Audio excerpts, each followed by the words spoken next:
On commence avec toi, Émeric. Bonsoir à toi, notre commissaire priseur en chef. Qu'ils sont beaux les lundis quand tu es là, car ça augure plein de belles choses. Ce soir, on va parler d'une lampe à 4 feuilles. Quadrifolio. 4 feuilles comme la petite plante qu'on recherche en porte-bonheur.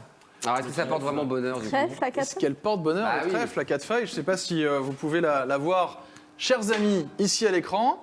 Et vous voyez, quand on la voit en haut, effectivement, elle a 4 feuilles. C'est un trèfle porte-bonheur.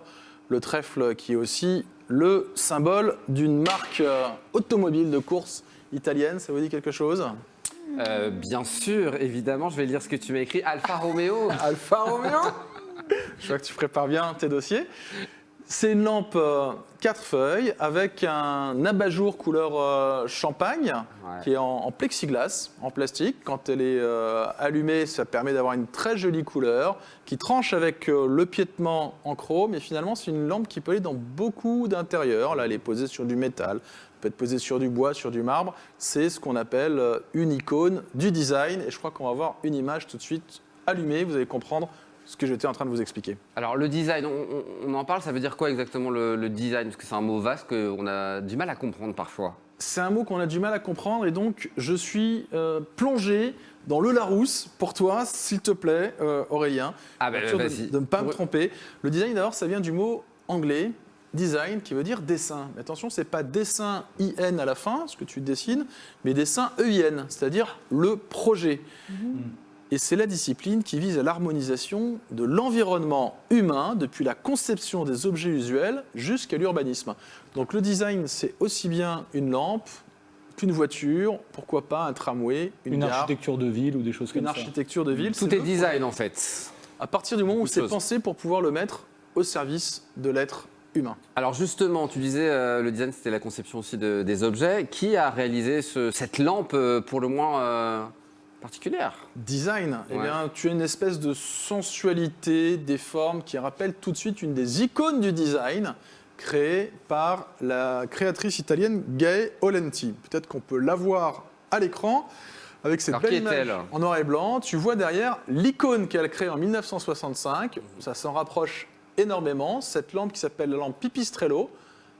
Comme la Pipistrello, pour la chauve-souris. chauve-souris en italien. Pourquoi? Je suis Parce fan que de Batman. t'es fan de Batman. Ça aide. Ah bah voilà, c'est pour ça. Ça aide. Et donc elle reprend les courbes de la chauve-souris pour pouvoir avoir cette lampe Et chauve-souris. c'est vrai que ça fait très années 60 et années 70 cette lampe. On est en plein dans les années 60. Gae Olenti va être extrêmement célèbre en France. Donc dès qu'il y a un truc un peu sympa, on dit que c'est Gae Olenti parce que c'est elle qui transforme la gare d'Orsay en musée. Mais On est sûr que c'est elle qui a réalisé cette lampe ou il y a un vrai doute aujourd'hui? en réalité, si tu tapes sur Internet, tout le monde te dit que c'est elle, Gae Olenti. Mais J'ai voulu aller un petit peu plus loin.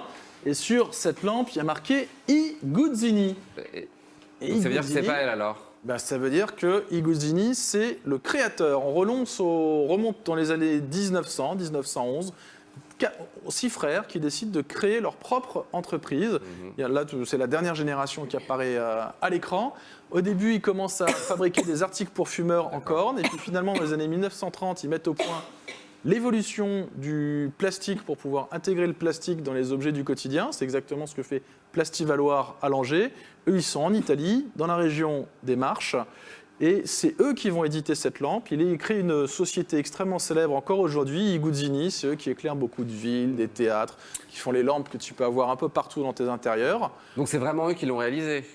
Eh bien, oui et non, Aurélien. Ah, L'enquête se poursuit. C'est dans leurs ateliers que ça a été créé, mais D'accord. le dessinateur, le designer, celui qui a eu ce dessin, celui qui a ce projet, eh bien, il s'agit de leur créateur artistique dont vous allez avoir une image tout de suite à l'écran. Il est né à peu près comme Gae Olenti, lui il est né en 1930 et il s'appelle Luigi Massoni. C'est un architecte, c'est lui qui va être le responsable des ateliers Iguzzini. Il travaille d'abord pour Poltrone Sofa, cette entreprise de canapés Qu'on a connaît partout toujours. sur les internets en ce moment. Eh bien, partout, les créateurs de designers travaillent pour les entreprises italiennes.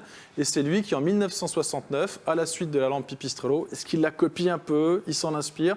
Il crée cette lampe Quadrifoglio pour Guzini, C'est vraiment et une- ça devient à son tour une icône du design. C'est à vendre ça, pour ceux qui sont intéressés peut-être dans ce petit salon ou à la maison, on peut l'acheter cette lampe. On peut l'acheter, ce sera dimanche prochain, Aurélien, à Vendôme, aux enchères. C'est toi qui feras les enchères avec le marteau et tout. Le marteau tombera rapidement, Aurélien, si tu Bah, mets les enchères.